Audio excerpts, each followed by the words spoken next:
I haven't spoken a word in 3 years, and that silence is the only reason I'm still breathing.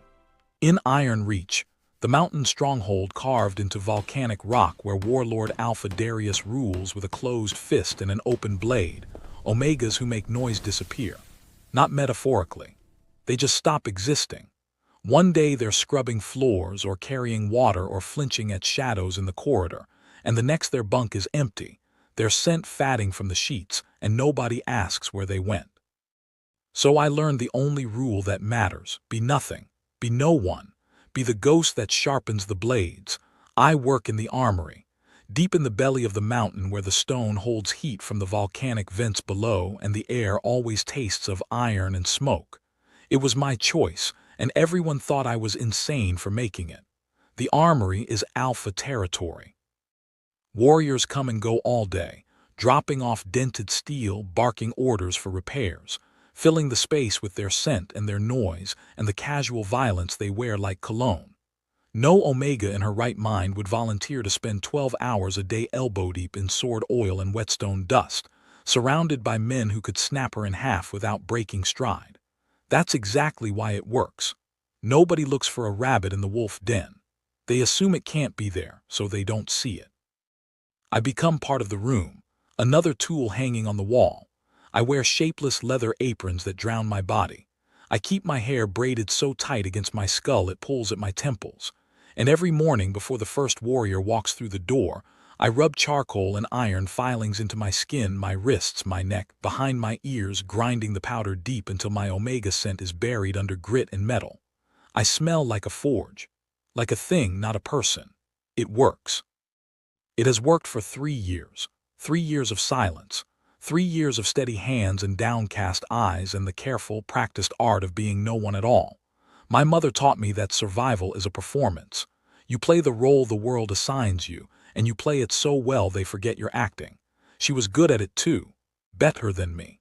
She fooled everyone except the ones who decided that teaching young Omegas to read was rebellion. They dragged her into the arena on a Tuesday. I know it was Tuesday because I'd been counting the days until the supply wagons came so I could steal extra bread for the younger ones. I watched from behind the iron grate on the eastern wall, close enough to see her face, close enough to hear her scream my name. I opened my mouth to scream back. Nothing came out, not a whisper, not a breath, just silence, enormous and absolute, swallowing my voice like the mountain swallows sound. It never came back. The warlord himself comes to the armory sometimes, Darius. Even thinking his name feels dangerous, like holding a blade by the wrong end. He's massive, dark hair that falls past his shoulders, eyes like black glass, the kind that reflects firelight but reveals nothing underneath. He moves through the fortress the way a predator moves through its territory, unhurried, certain, every step a reminder that everything here belongs to him. They say he never raises his voice. They say the quieter he gets, the more people die. I believe it. I've watched him inspect a blade I sharpened, turning it in hands that have crushed throats and signed death warrants, and he never once looked at me. Not a glance, not a nod. I am a pair of hands that makes his steel sing, nothing more. I have one soft thing left. Myra, 14 years old, all bones and frightened eyes, an Omega who arrived 6 months ago and hasn't stopped shaking since. I hide her in the lower tunnels when the nights get dangerous. Sneak her food wrapped in cloth. Sit with her in the dark and let her hold my hand because I can't give her words, but I can give her warmth.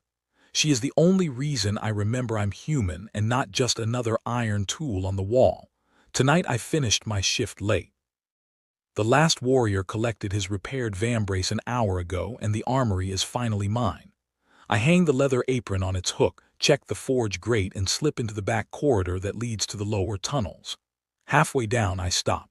The torches are out, not burned down, out, deliberately extinguished, the wick still smoking, the smell of snuffed flame hanging in the warm air.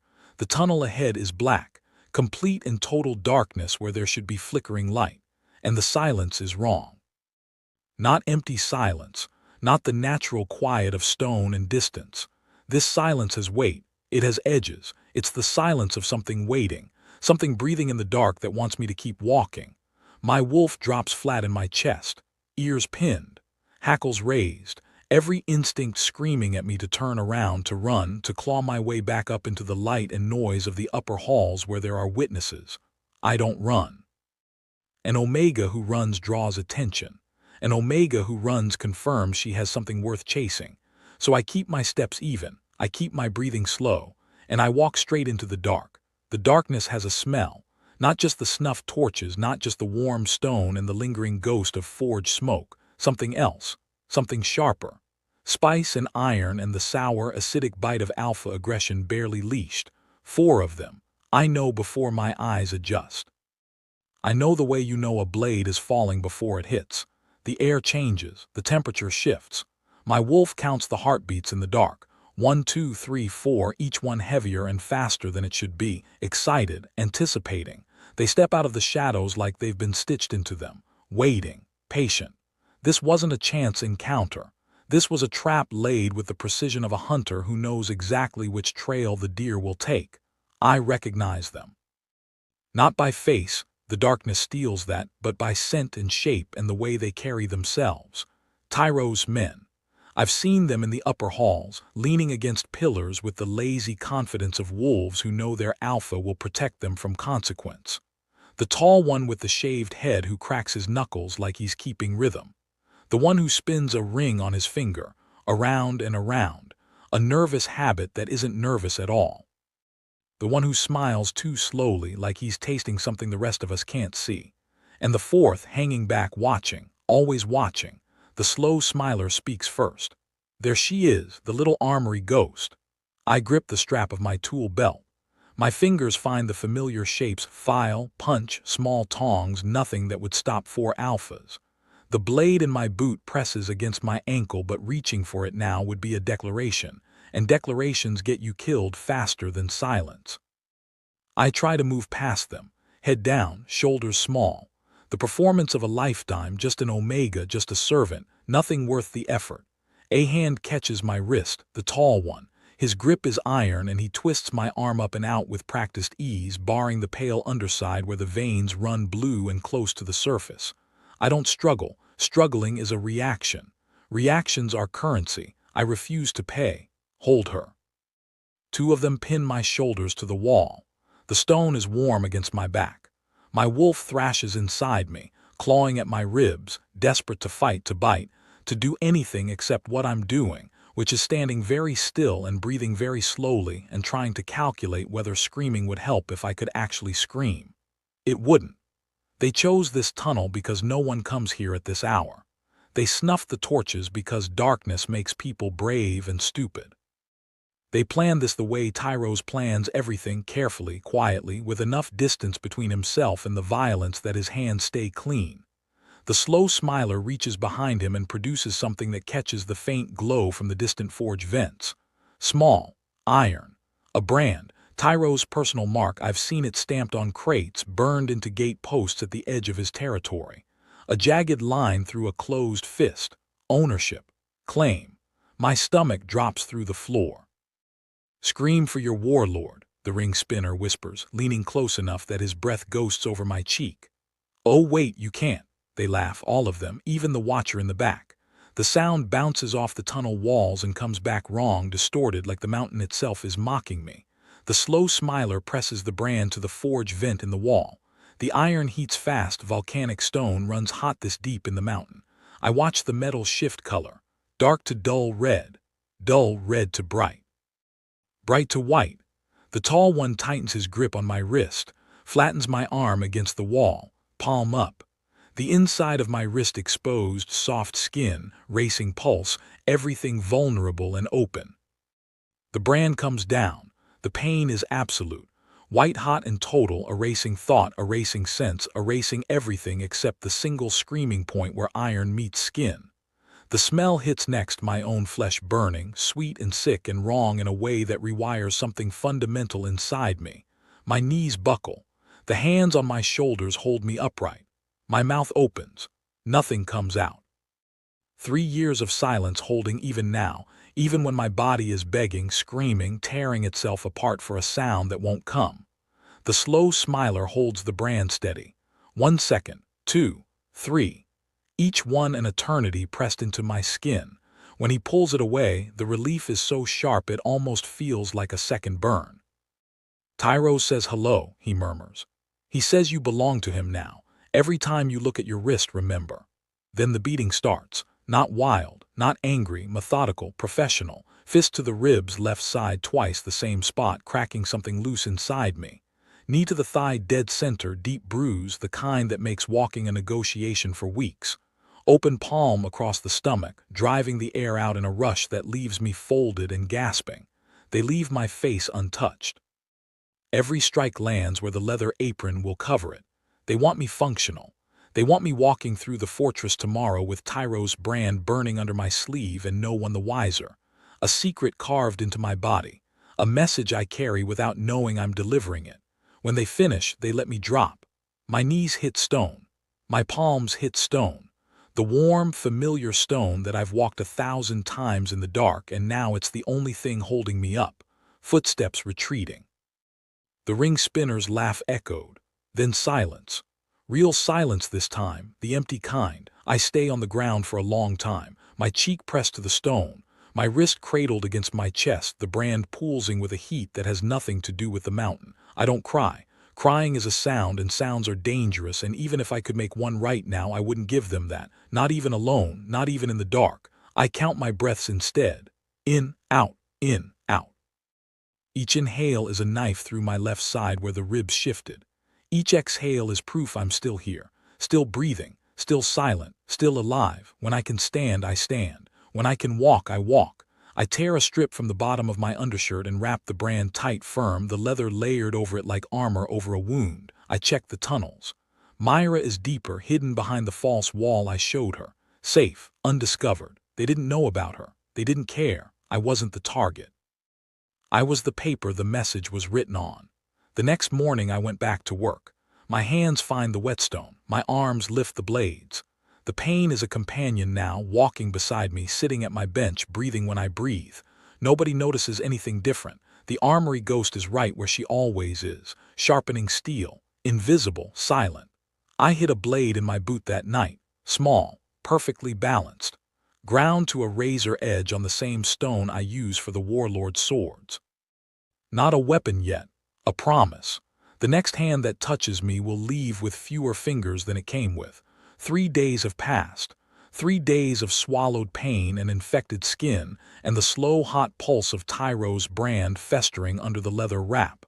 My ribs make every breath a conversation I don't want to have. Sleep comes in snatches, broken by the phantom heat of iron on skin. I check the wound when I'm alone. The edges are red, swollen. The skin around it is tight and angry, weeping fluid that stains the wrapping yellow. On the 3rd morning, I'm sharpening a greatsword. A massive blade belongs to one of Darius's senior warriors, a man who could probably bench press the anvil. My hands know this work. They've done it 10,000 times, but today they're shaking. Fine tremors running from my fingers up through my wrists, my forearms, my shoulders. I grip harder. The tremors get worse. The blade slips. The greatsword crashes to the stone floor with a sound like a bell being struck by a hammer.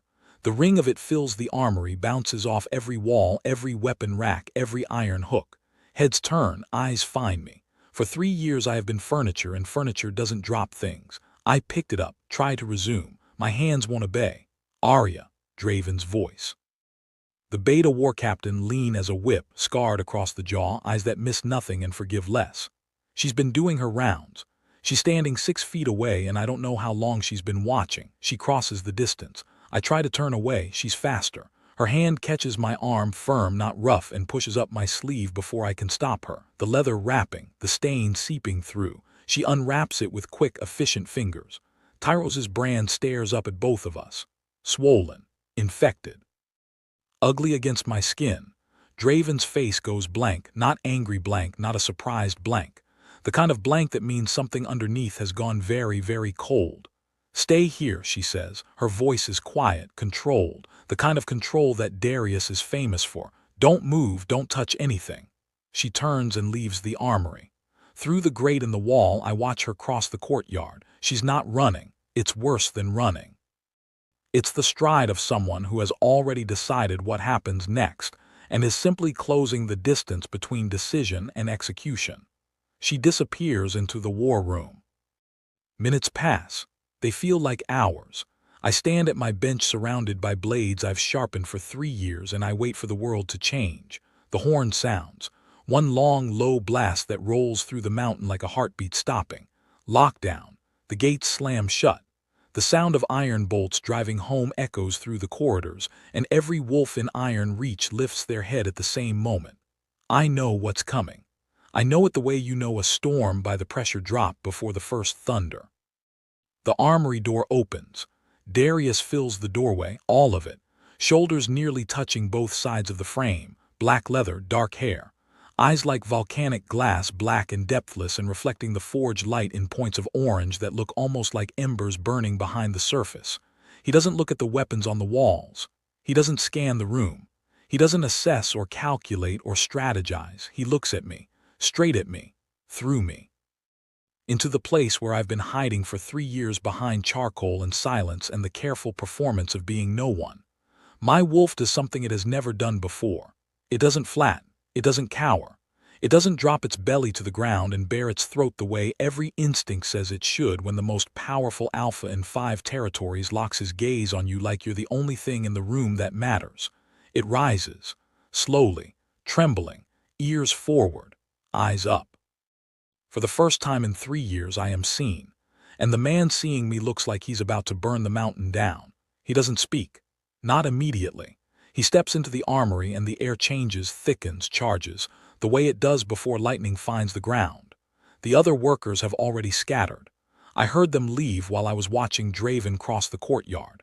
Quick feet, held breath, the survival instinct of people who know when a predator has entered the room and it isn't hunting them. It's just us now. Me and the Warlord and 100 blades hanging silent on the walls. He crosses the floor in long, measured strides. His boots are quiet on the stone, quieter than they should be for a man his size. Everything about him is controlled, contained. A storm in a box. I've spent 3 years watching him from the edges of rooms, cataloging the way he moves, the way he holds tension in his shoulders, the way his hands rest at his sides like they're always ready. I thought I knew what he looked like up close. I was wrong. Up close, he's a wall. Leather and muscle and heat rolling off him in waves that make my skin prickle. His scent hits me through the charcoal and iron, cedar and heated steel, and something underneath that my wolf recognizes before my mind does.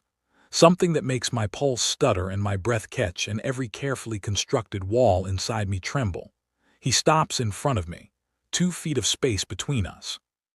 His eyes drop to my wrist, the wrapping, the stain, the evidence of what was done to me in his mountain under his roof on his stone. Then he does something I have never seen the Warlord Alpha do. He kneels. Not a bow, not a crouch. He drops to one knee on the armory floor, putting himself below my eye line and holds out his hand. Palm up, open, empty. He doesn't reach for me. He doesn't grab. He waits. The gesture is so unexpected that my wolf is still inside me. Not submitting, not fleeing, just still. Watching, trying to understand what kind of alpha puts himself lower than an omega and offers instead of takes. I haven't moved for a long time. My heartbeat counts the seconds. 10, 20, 30. He doesn't withdraw his hand.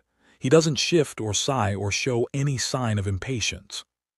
He just kneels there on the warm stone with his palm open and his eyes on mine and waits like he has all the time left in the world. Slowly, I place my branded wrist in his hand. His fingers close around it, careful, steady. His skin is hot, hotter than mine, hotter than the stone, the kind of warmth that seeps through contact and settles somewhere deep. He unwraps the leather strip with his other hand, layer by layer.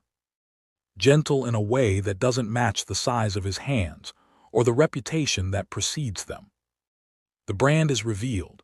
Tyro's mark, swollen, infected, ugly against my skin. A jagged line through a closed fist.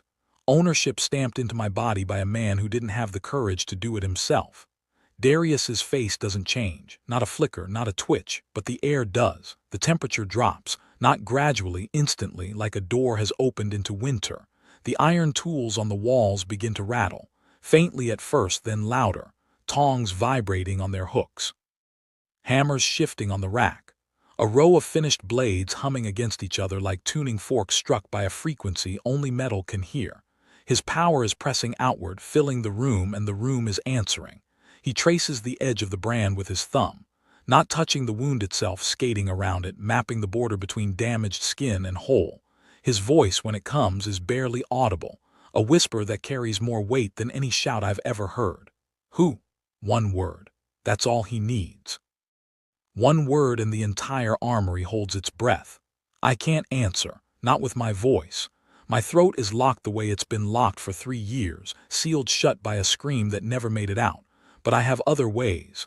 I reach for the charcoal stick on my workbench.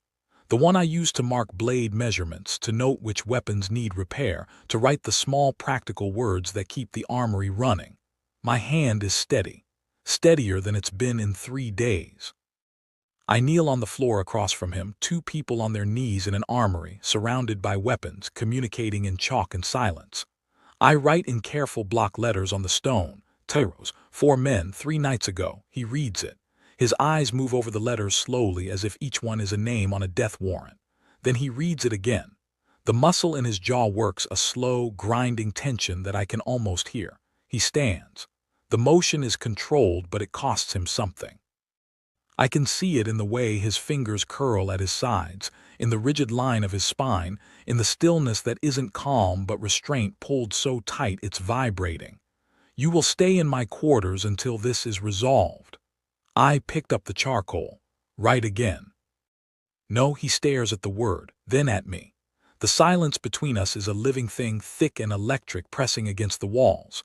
No one tells the Warlord no. Not his warriors, not his captains, not the wolves who bow when he passes. Certainly not a mute Omega kneeling on his armory floor with a rival's brand burned into her wrist. I will write more. My letters are smaller now, faster, the charcoal scraping against stone. They want you to react. They want you distracted. I go back to work or they win. He reads it. Something shifts in his expression. Not anger, something harder to name. Like he's seeing me clearly for the first time, and what he sees doesn't match what he expected. His chin dips a fraction, not agreement, acknowledgement. Draven shadows you, he says. You don't see her, but she's there, non-negotiable. I hold his gaze, then nod once. A compromise neither of us is fully satisfied with, which probably means it's fair. He turns toward the door. Gets halfway across the armory, stops. His back is to me. His voice is quiet and aimed at the wall, but in this room full of iron and silence, I hear every syllable like he's speaking directly into my ear. The charcoal and iron, you've been using it for 3 years, rubbing it into your skin to bury your scent. My heart stops. It never worked. The armory tilts. The floor shifts under my knees. I grip the edge of the workbench. Wildflowers under iron, he says. That's what you smell like. Wildflowers growing through volcanic rock. I caught it the first day you walked into my armory. I can't breathe. 3 years. 3 years of grinding charcoal into my skin until my fingers cracked. 3 years of believing I was hidden, that my disguise was perfect, that I had fooled every nose in the fortress. I rearranged the patrol routes, he continued, still not turning around, still speaking to the wall like he's confessing to the stone. Move the warriors with sharper senses to the outer perimeter. Keep them away from the forge. You thought you were invisible. A pause. The iron tools have stopped rattling. The armory is so quiet I can hear the forge vents breathing below us. I just made sure everyone else believed it. He leaves. The door closes behind him. His footsteps fade down the corridor, and I'm alone in the armory with charcoal on my fingers and his words ringing off every blade in the room. 3 years. He saw me for 3 years. He protected me for 3 years.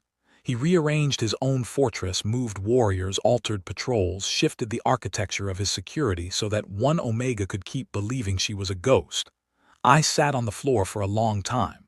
The charcoal letters are still there. Tyros, 4 men, 3 nights ago. And his single word, who? Our first conversation written in dust on stone. The bond I didn't know existed hums faintly in my chest. Not loud, not demanding, just there. A second heartbeat I never noticed because it was always beating in time with mine. Later, hours later, after the lockdown lifts and the fortress exhales, I learn the rest. Draven tells me without meaning to. She's talking to a young warrior near the armory entrance, voice low but not low enough.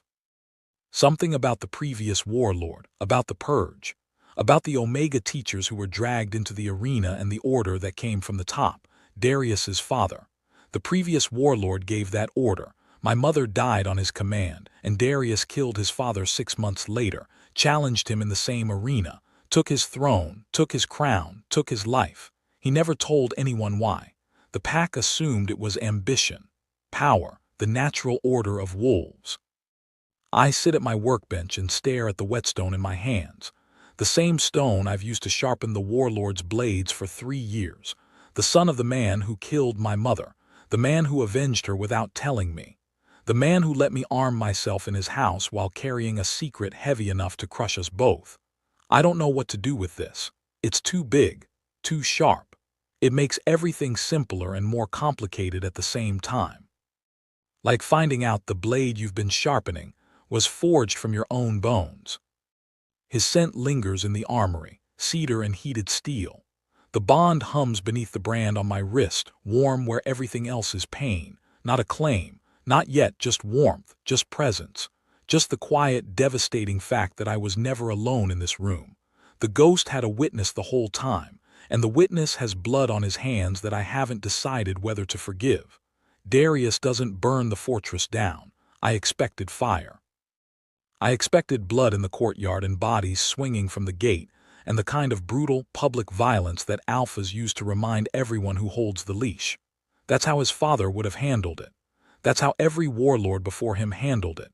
Instead, he uses patience. And patience, it turns out, is far more terrifying. I feel the hunt even from the armory. It's subtle, the kind of shift you only notice if you've spent 3 years reading the fortress like a language. Tyro's men start getting reassigned. Not punished, not confronted, just quietly moved. The tall one with the shaved head is transferred to border patrol, the far border, 3 days' ride from Iron Reach. The ring spinner gets rotated to night watch on the eastern wall alone, where the wind howls loud enough to drown out thought. One by one, Tyro's network is dismantled. Threads pulled so gently the spider doesn't feel the web unraveling until it's too late. No one announces what's happening. No one explains. That's the genius of it. Tyros can feel his men disappearing, but he can't prove anything because on paper, every transfer is routine. Every reassignment makes perfect logistical sense. Darius isn't just hunting, he's erasing.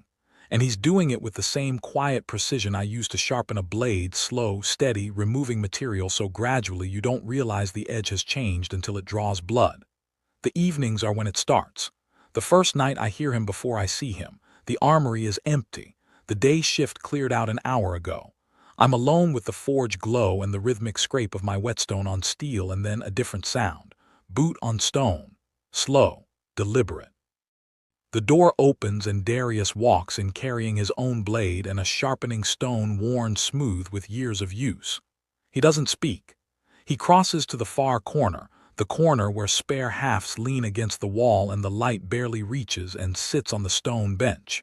He lays the blade across his knees, picks up the whetstone, and starts sharpening. That's it, no conversation, no questions, no orders. He just sits there in my space, working steel, breathing the same iron-tinged air, existing alongside me like a second heartbeat in a chest that's been beating alone for 3 years. I hate how much it helps. I hate that the armory feels different with him in it. Fuller, warmer, though the forge temperature hasn't changed.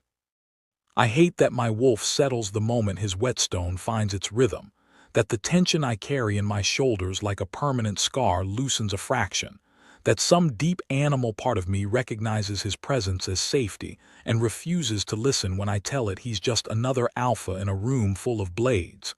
He comes back the next night, and the next, and the next. We develop a language without words. It happens gradually, the way rust forms, so slowly you don't notice until it's changed the surface of everything. I tap the workbench with 2 fingers when something makes me anxious. I don't mean to. It's an old habit, a self-soothing rhythm I've used since I was a child. But Darius notices, of course he notices, and when I tap, his sharpening slows. The rhythm drops, smooths out, becomes a low, steady pulse that my heartbeat unconsciously matches. He rolls a coin between his fingers when he's thinking, a small bronze piece tarnished green at the edges. When it moves fast, he's working through something urgent.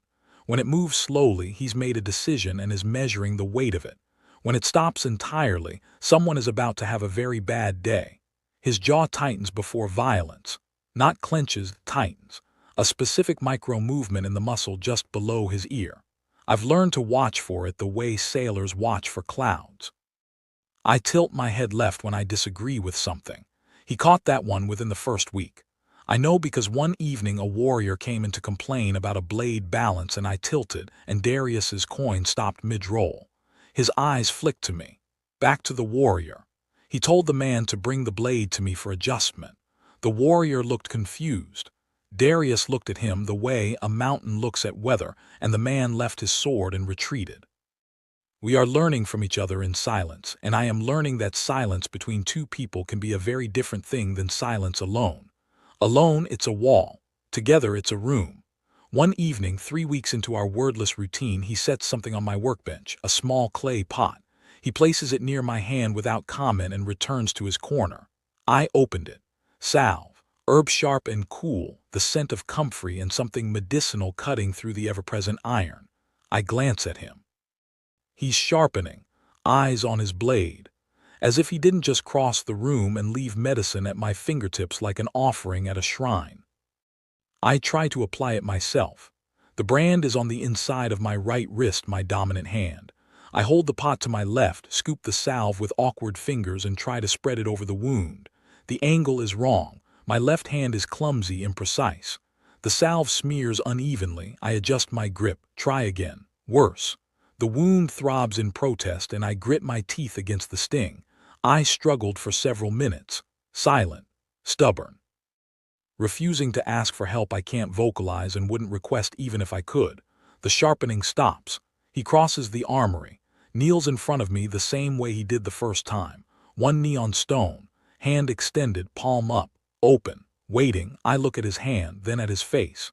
His expression is steady, patient, stripped of everything except a quiet certainty that I will choose to trust him. Not because he demands it. Because he's earning it night by night, stone by stone, in silence. I place my wrist in his hand. He opens the salve pot and dips 2 fingers in. The first touch is cool against the inflamed skin.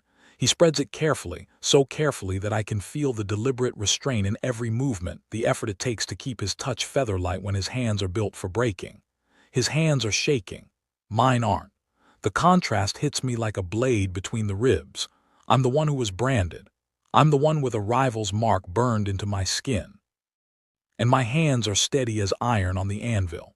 But these massive hands that have killed men, crushed challengers, held an entire fortress in their grip, they tremble against my wrist like the contact is costing him something enormous. The bond flares. It happens through the skin, through the point where his fingers meet my pulse. A rush of heat that isn't physical, it's deeper, older, something that lives in the blood and the wolf and the space between heartbeats. I feel him. Not his thoughts, not words, but the raw texture of his emotion pouring through the contact like water through a crack in a dam. Rage, deep and tectonic and ancient. Protective fury so intense it has weight, has color, has the taste of iron and fire. And underneath it, buried so deep I almost miss it, fear. Not of tyros, not of war, fear of this, of me. Of what happens if he lets himself feel what his wolf has been screaming at him for 3 years. I snatch my hand back. He lets me go, instantly. No resistance, no hesitation. His hand drops to his knee and stays there, and he doesn't reach for me again. He just kneels on the stone floor of my armory with salves on his shaking fingers and looks at me with those black glass eyes and waits for me to breathe. Neither of us acknowledges what just happened. He returns to his corner. I return to my blade. Whetstones resume their rhythm, his and mine, slightly out of sync at first, then gradually, inevitably finding each other. 2 stones on steel beating like a shared pulse. I notice something small across the room. Through the grate that looks into the corridor, a kitchen Omega passes by. She glances toward the war room, not with fear, but with something sharper. Alertness. Recognition. The look of someone expecting a signal. I file it away the way I file everything. I don't know what it means yet. But I always notice, that's what keeps me alive. The evenings continue, he sits, I work. The silence holds us like cupped hands, then one night his coin stops. His jaw tight, he's looking at the far wall but seeing something else. I tap the bench twice. His whetstone slows, and from the tunnels below a sound, muffled, wrong, the kind of sound that shouldn't exist in a place where I've hidden the only soft thing I have left. My head snaps up. Mira. I'm on my feet before the sound fades. The whetstone clatters to the bench. My wolf surges upward, not panicking, not cowering. Something cold clicks into place behind my ribs like a blade sliding into its sheath. Precise. Quiet. Ready. Darius rises too. I feel him through the bond, a flare of alarm, the instinct to follow, to lead, to put himself between me and whatever waits below. I don't look at him. I'm already moving. The lower tunnels are mine. 3 years of invisible mapping, every turn, every dead end, every crack where the volcanic vents push warm air through the stone. I know which corridors echo and which ones swallow sound. I know where the ceiling drops low enough to force a tall man to crouch. I know the places where darkness is so complete that even a wolf's eyes are useless. I know where I hid Myra, and I know she's not there anymore. The hidden alcove behind the false wall is empty. Her blanket is crumpled in the corner. A scrap of fabric torn from her sleeve, the same rough-spun gray they give all the Omegas, lies on the stone like a dropped breadcrumb. And the scent, spice and iron, and the sour bite of Alpha aggression, Tyro's men. The same scent that filled the tunnel the night they branded me. My wolf doesn't howl, doesn't whimper. It goes still the way a predator goes still before the strike, every sense sharpening, every muscle coiling. 3 years of watching, memorizing. Filing away details that no one thought the mute Omega noticed, all of it narrowing to a single point. Find her. I don't go to Darius. The thought doesn't even form. This isn't his fight. This isn't politics or territory or the warlord's wounded pride. This is Myra, 14 years old, bones and frightened eyes. The only person in this fortress who holds my hand in the dark and doesn't need me to speak to understand what I'm saying. Mine. I track the scent through the lower mountain. Disused corridors. Old mining tunnels carved before Iron Reach was a stronghold, back when it was just a wound in the rock. Most of the pack has forgotten these passages exist. I haven't. I've walked them 100 times in the dark, learning their shapes with my fingertips, counting steps between turns, building a map inside my skull that no one can take from me. The trail leads deeper, warmer. The volcanic vents run hot down here, and the air thickens with mineral heat. Sweat prickles along my spine. My ribs protest every breath, the cracked ones from the beating, still mending, still sharp when I move too fast. I ignore them. Pain is just information. I've been processing it for 3 years. I found them in an old storage chamber. Rough-cut walls, low ceiling. A single torch guttering in a wall bracket throwing wild shadows. 2 of Tyro's men, the slow smiler and the watcher. The ones who held me down, the ones who laughed.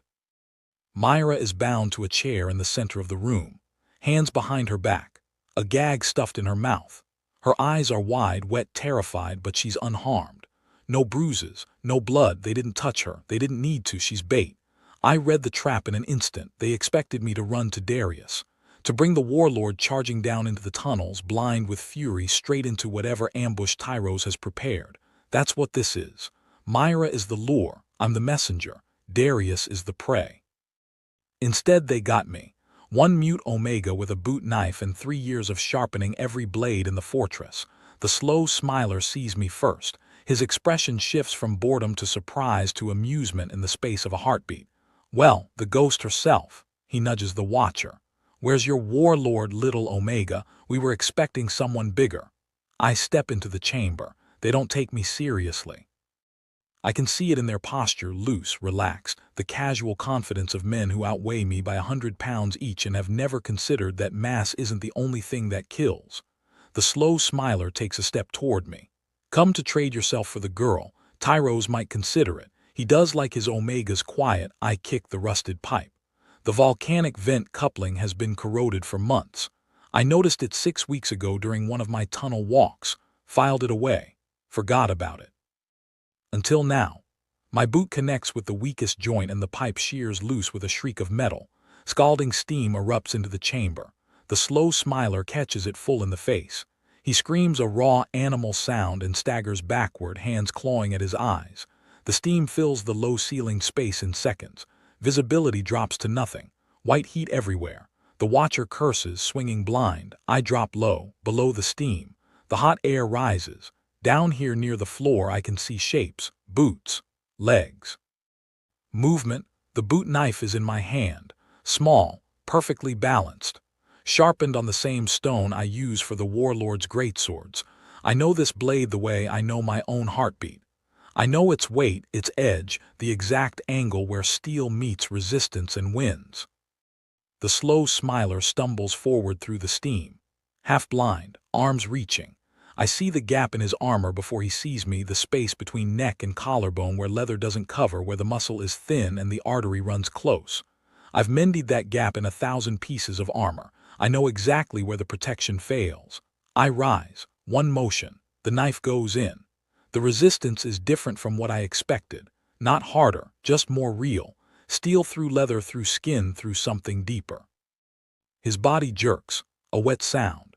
His hands find my shoulders and grip hard, desperate, the reflex of a dying man reaching for anything solid. I twist the blade. The way you twist to free a stuck edge from dense wood, practical, mechanical.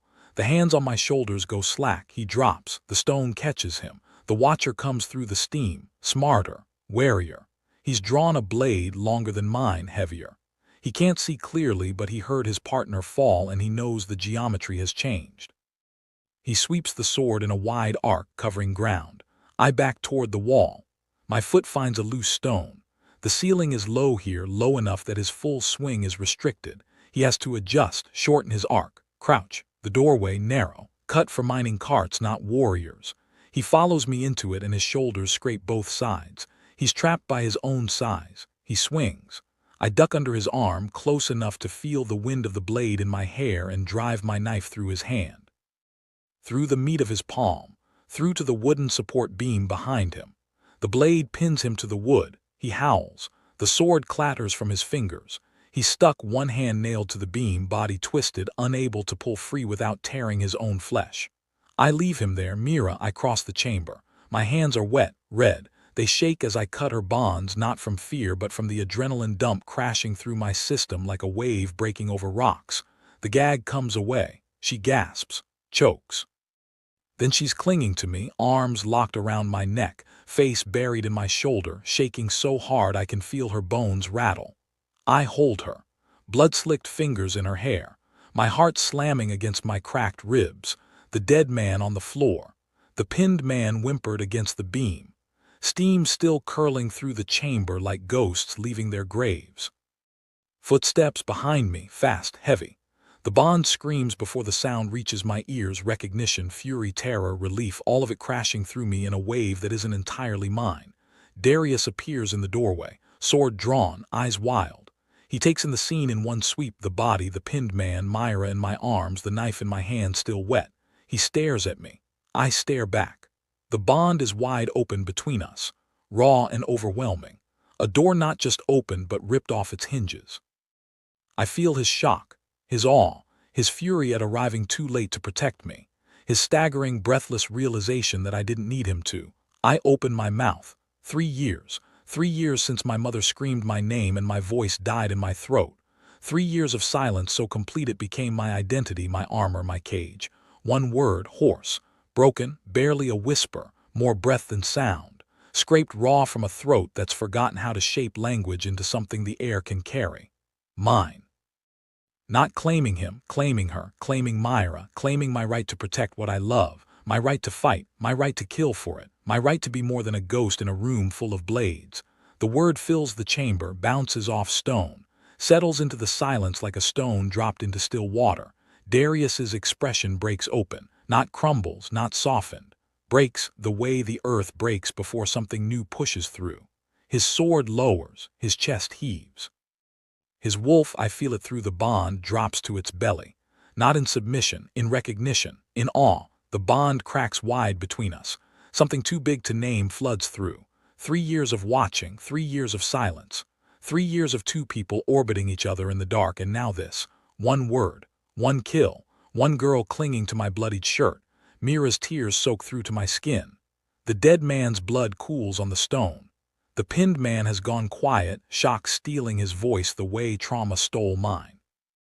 Darius stands in the doorway, sword at his side, looking at me like he's seeing me for the first time even though he's watched me for 3 years. And I stand in the wreckage, blood on my hands, voice cracked and was new, wolf tall in my chest for the first time since I was 19 years old. Finally, irrevocably, visible, the days after the tunnel are a blur of blood and belonging. The bond between us is no longer a hum.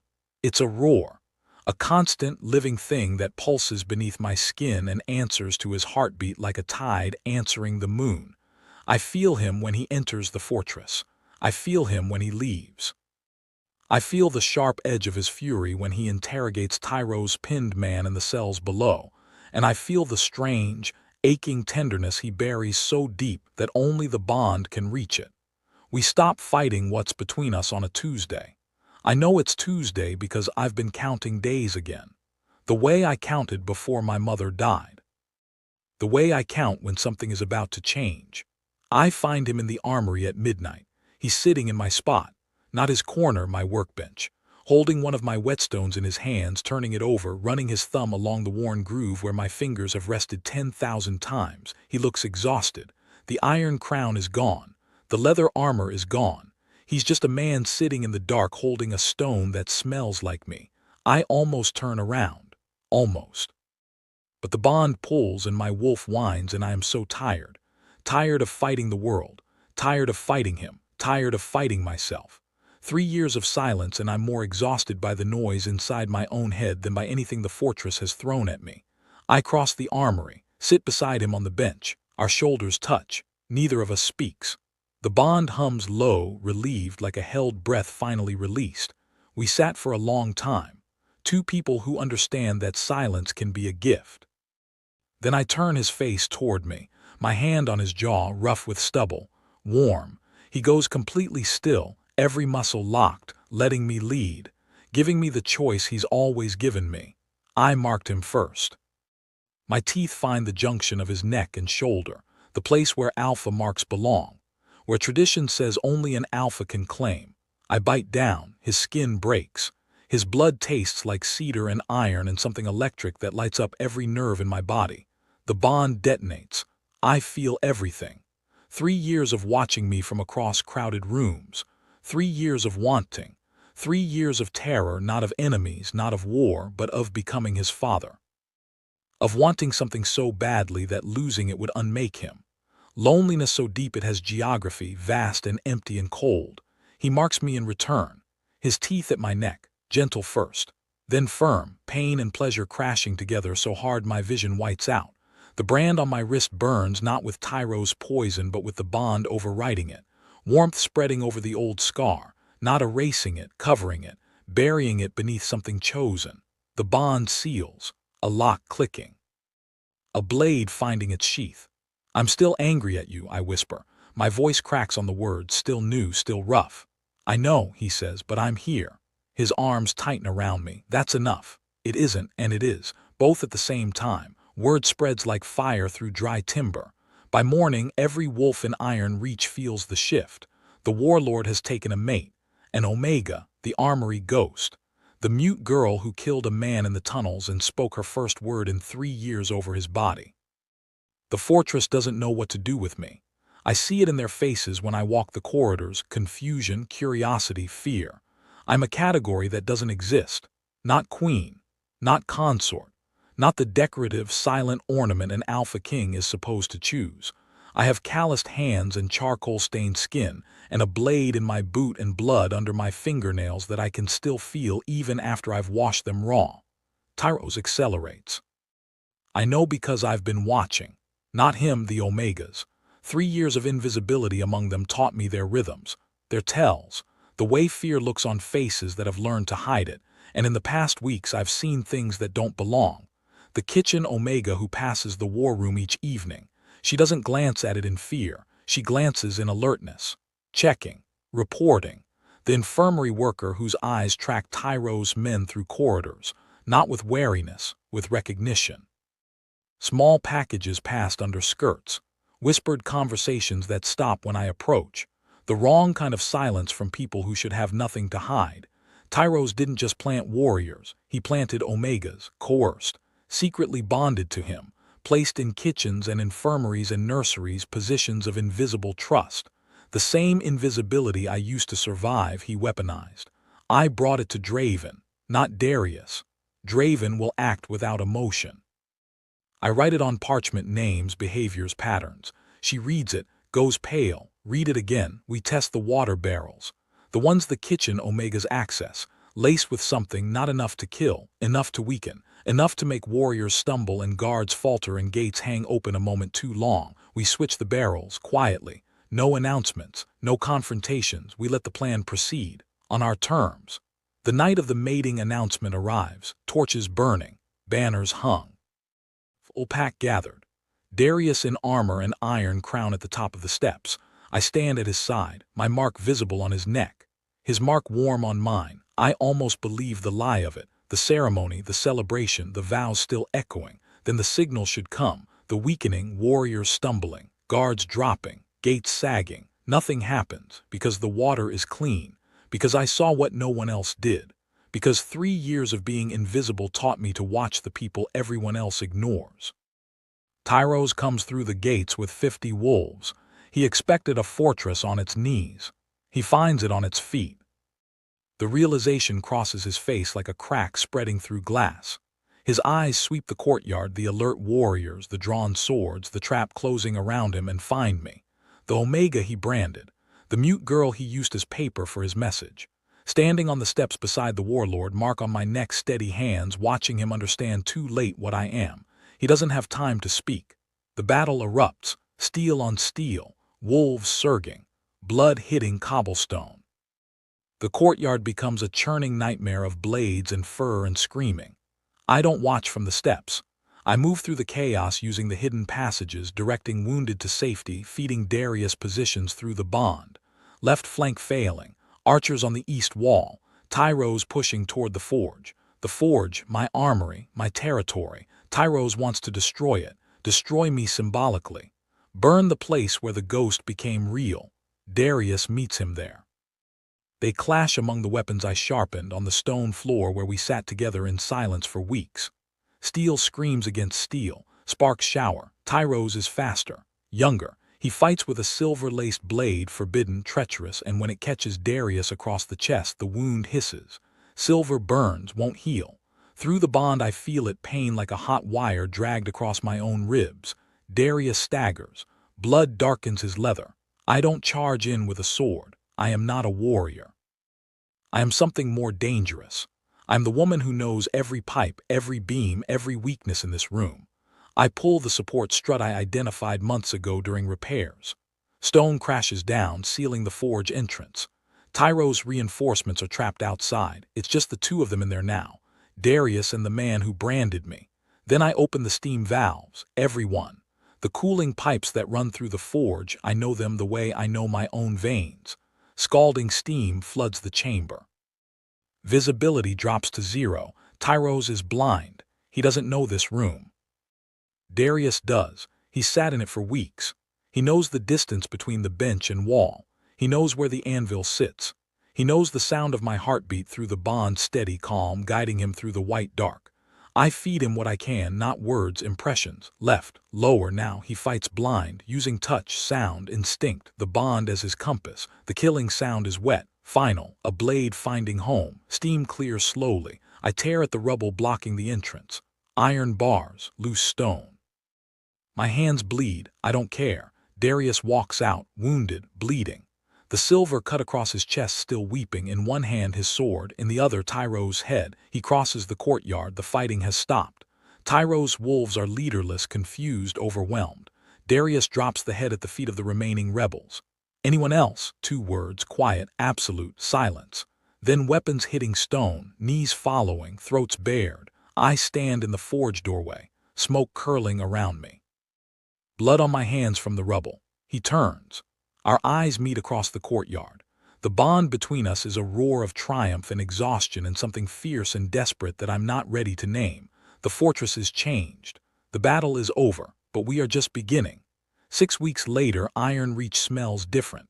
The sharp tang of blood and silver has faded, washed away by rain and time and the slow, stubborn work of rebuilding. Fresh-cut timber stacks against the courtyard walls.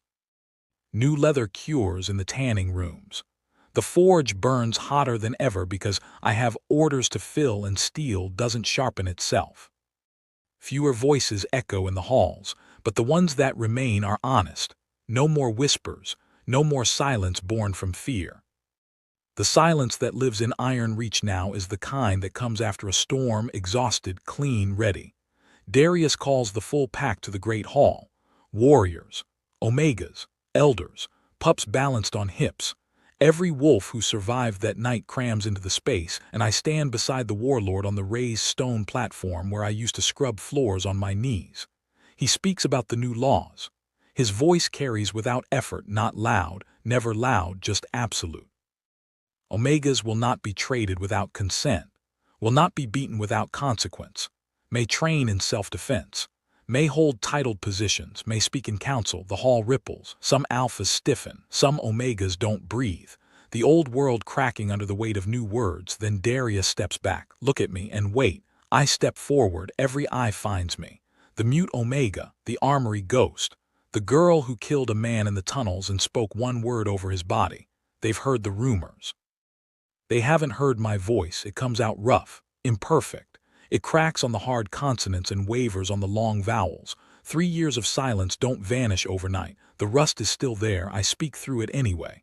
I was silent because this pack taught me that my voice would get me killed. It taught my mother the same lesson, and it was right. The hall is so quiet I can hear the torches breathe. But silence didn't save me. It just made it easier to hurt. I pause, let it land. I am done being easy. No one moves. Then in the back of the hall an omega stands up, a kitchen worker. Young, thin, she doesn't speak, she just rises to her feet. Visible, present, another stands, an older woman near the wall, then a third, a fourth. One by one, omegas rise throughout the hall. They don't cheer, they don't cry, they just stand, choosing to be seen, choosing to exist upright instead of small. My throat tightens, I hold. Darius announces my title, Master of the Armory, not queen, not consort. The first omega to hold a titled position in the history of Iron Reach, earned through 3 years of invisible labor and hands that know every blade in the fortress by touch. The ceremony is held in the armory. My choice. No flowers, no banners, weapons on the walls, forge glowing, whetstone on my bench. Draven officiates. Our blades are crossed on the anvil, my sharpening knife and his sword. Blood drawn from both palms, mixed on steel. His vow is simple. I will be violent, I will be ruthless, but I will never silence you. Mine is simpler. I will be difficult, I will be stubborn, but I will never let you fight alone. He kisses me over crossed blades. The armory fills with sound, fists on chests, howls, steel tapped against weapon racks in the old warrior salute. Myra is crying and laughing at the same time. Later, the armory empties. The last warrior leaves. The last omega squeezes my hand. Draven nods once and pulls the door shut. Just us, just silence. The good kind. I picked up a whetstone, sit at my bench, start sharpening. The rhythm finds me like an old friend. Darius crosses to his corner, picks up his blade and stone, sits, 2 whetstones on steel, synchronized without trying. The sound that means home, the door creaks. Myra slips in. She's taller now, braver. A small knife hangs on her belt, my gift. She doesn't need it for protection anymore.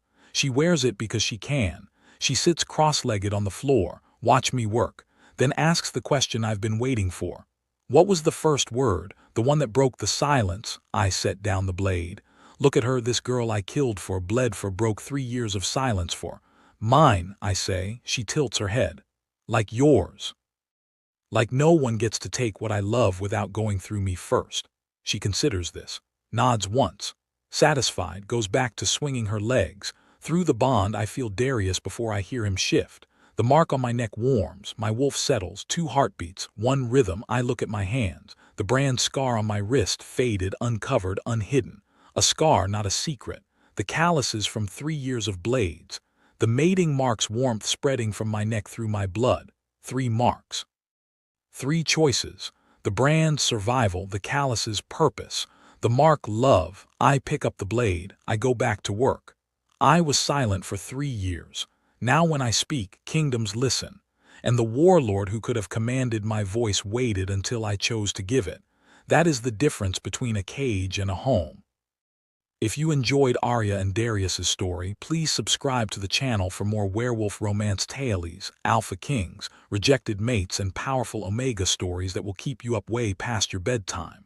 Hit that notification bell so you never miss an upload. And leave a comment below telling me what you thought of Aria and Darius's story. Which moment hit you hardest? The branding, the first word, the forge battle, the standing omegas. I want to hear it all. Also, let me know what kind of werewolf stories you'd like to see next. Your support means everything and helps me create more content like